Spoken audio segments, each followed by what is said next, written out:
संक्षिप्त योग रामायण. मूळ इंग्रजी लेखक पराग विजय गंधे. मराठी अनुवाद दिलीप अंबिके व डॉक्टर पुष्पलता इनामदार. वाचन अपर्णा जोग.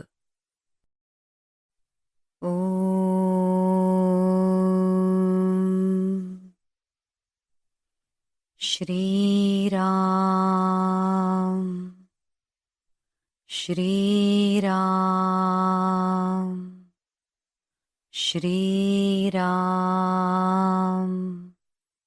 भाग 38.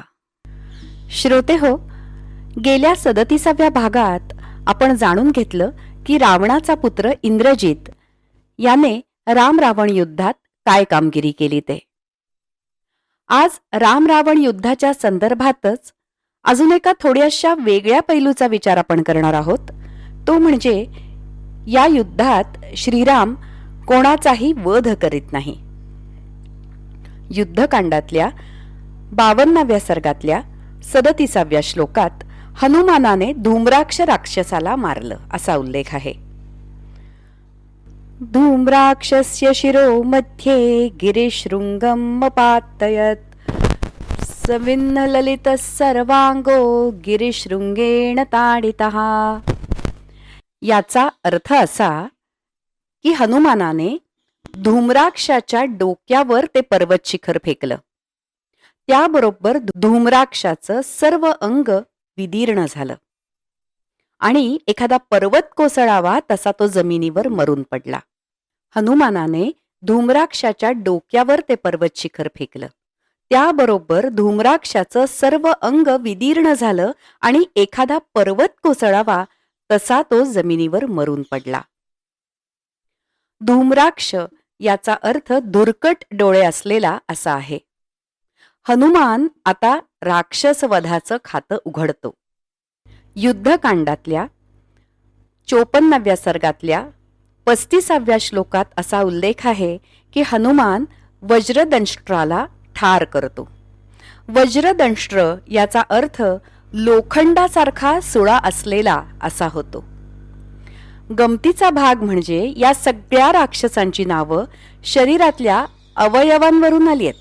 हनुमान आपलं राक्षसवधाचं सत्र चालूच ठेवतो. युद्धकांडातल्या 55व्या सर्गातल्या 2ऱ्या श्लोकात रावण अकंपन राक्षसाला श्रीराम सेनेबरोबर युद्ध करण्यास पाठवतो. अकंपन याचा अर्थ कंपनरहित असा होतो. जनस्थानामध्ये झालेल्या लढाईतून अकंपन निसटला होता. रावणाला सीतेचं अपहरण करण्याचा सल्ला देणारा हाच तो अकंपन राक्षस.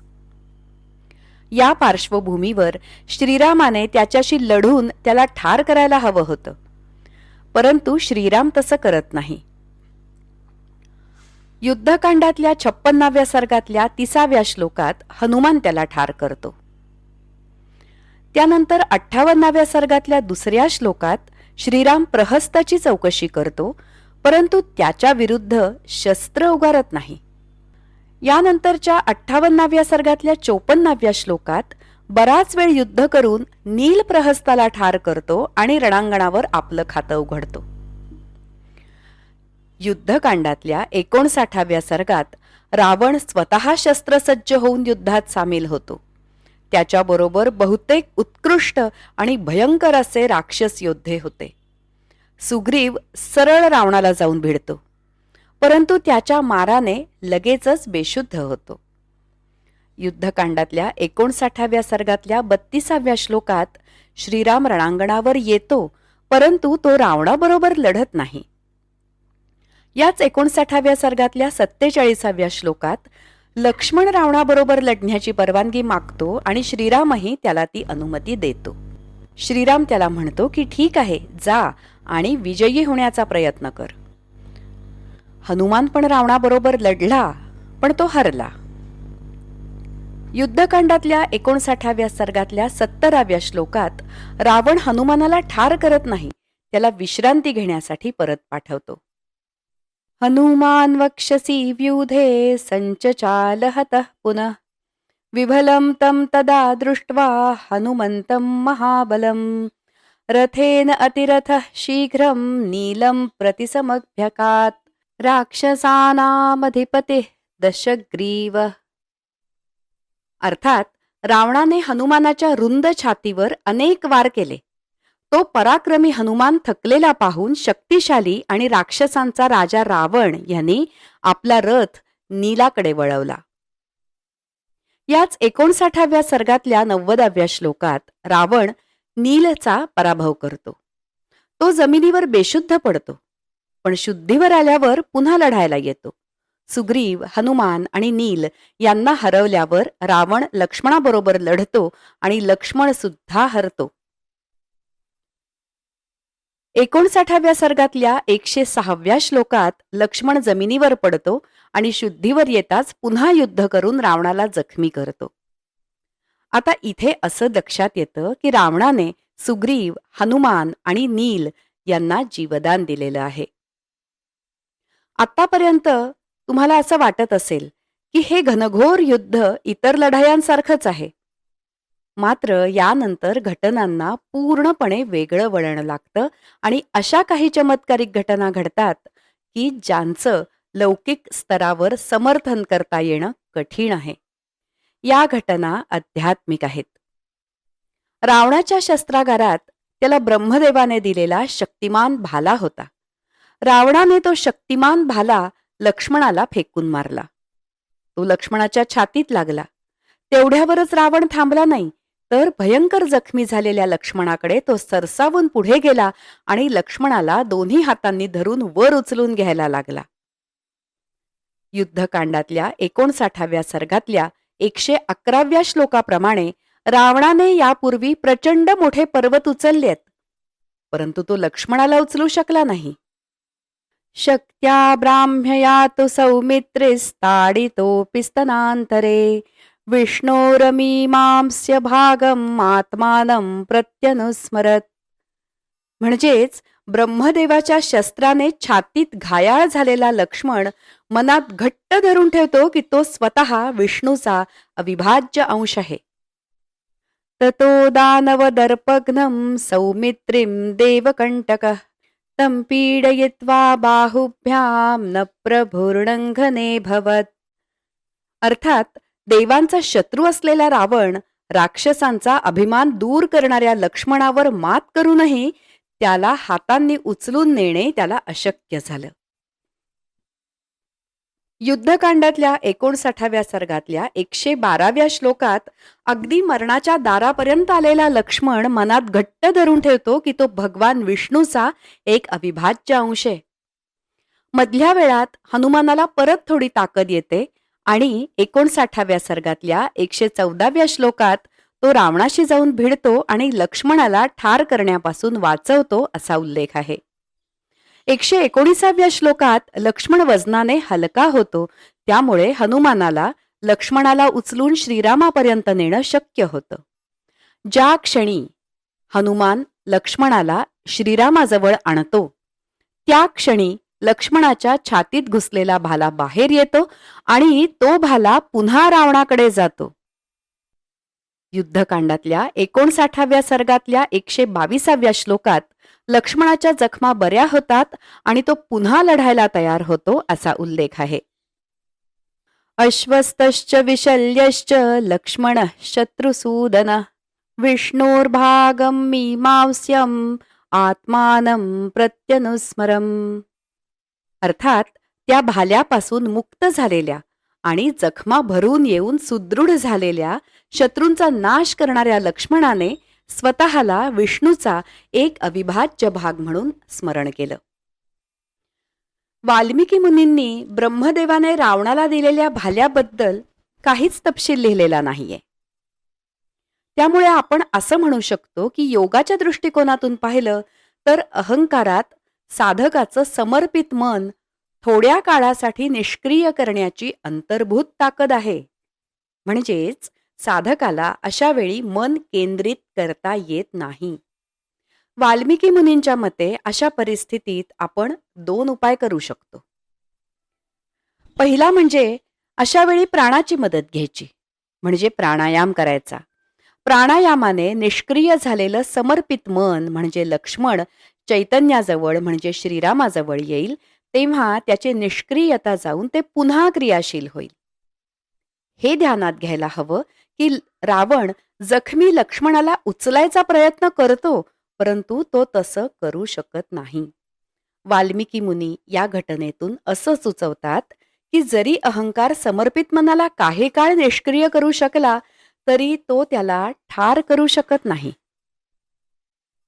आणि दुसरा उपाय असा की मन समर्पित होत नसल्याने साधक जरी हतबल झाला असला तरी त्याने तो स्वतः चैतन्याचा एक अविभाज्य भाग आहे याची आठवण ठेवावी.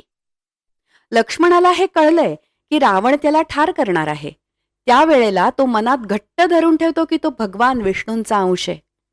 रामायणातल्या घटनांची पुनरावृत्ती या अलिखित नियमाप्रमाणे युद्धकांडातल्या 59व्या सर्गातल्या 122व्या श्लोकात तो पुन्हा आठवतो की तो स्वतः भगवान विष्णूंचा अंश आहे. आता योगाच्या दृष्टिकोनातून पाहिलं तर साधकाचं समर्पित मन आणि अहंकार हे दोन्हीही त्याच्या चैतन्याचेच भाग आहेत.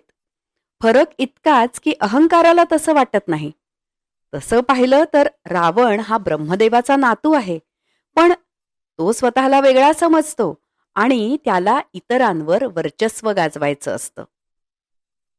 युद्धकांडातल्या 59व्या सर्गातल्या 123व्या श्लोकात श्रीरामाने पाहिलं की त्याच्या वानर सेनेचं रावणाने प्रचंड नुकसान केलंय. त्यावेळी श्रीराम स्वतः युद्धात उतरतो आणि रावणाशी लढायचं ठरवतो. हनुमानाने पाहिलं की रावण रथात आहे, पण श्रीराम जमिनीवर उभा राहून लढतोय. अशा वेळी रावण श्रीरामावर सहज वरचढ होऊ शकतो. तो कमीपणा भरून काढण्यासाठी युद्धकांडातल्या 59व्या सर्गातल्या 125व्या श्लोकात हनुमान श्रीरामाला त्याच्या पाठीवर चढून लढण्याची विनंती करतो.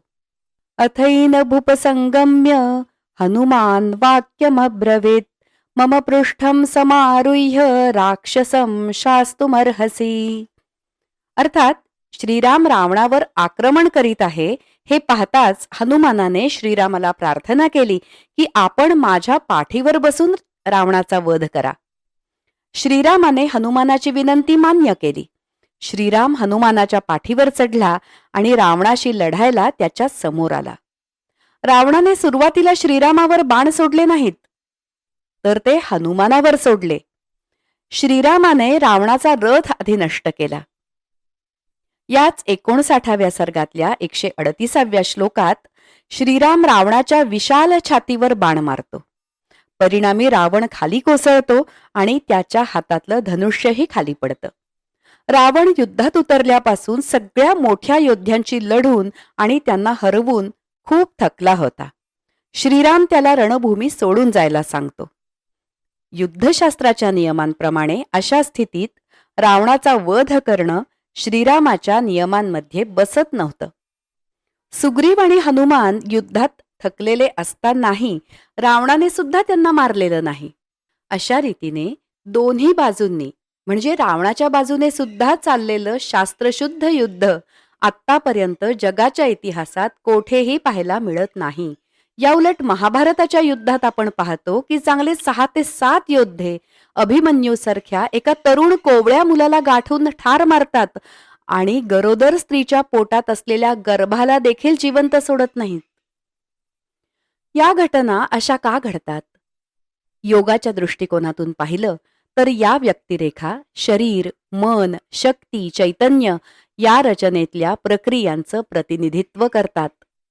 हनुमानाला ठार करायचं म्हणजे तो शरीरातला प्राण आहे. जर देहातून प्राणच गेला तर ती व्यक्ती मृत पावते.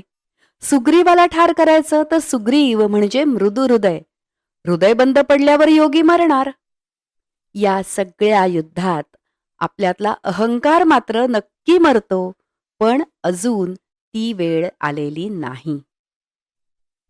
श्रीराम हा भगवान विष्णूचा 7वा अवतार आहे.